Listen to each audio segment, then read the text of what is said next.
You're saying, hey, I just asked for 25 minutes Yeah, space. yeah. And then I was like, wait a minute, I need you. Yeah. And I think there's a maturity in that because it requires maturity from both parts. Yes. For you to first say, hey, I need space.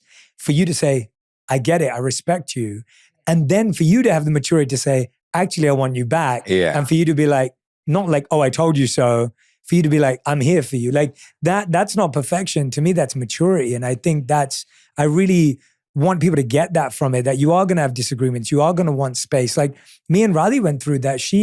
At the beginning of our relationship, if we had a disagreement, and we were the same, we made a rule that we would never raise our voices at each other because I came from a home where it was not great. Yeah. She comes from a home where her parents don't raise their voices. But I was just like, I never wanted that in my home. I wanted the energy of my home to be so sacred.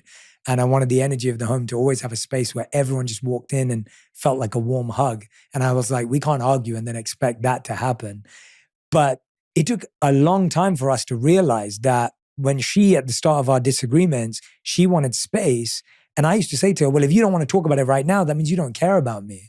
And that wasn't true. She just needed space to process. So it took time for us to mature, for me to realize, wait a minute, you wanting space is you caring for the relationship. Some people, I get it. They want to talk about it right then. The one thing that also works for us so much is like, we're not chill people, but we're never going to get, I'm not going to yell at anyone in my life. Like, yeah, same. And I came from a home where a lot of that was happening.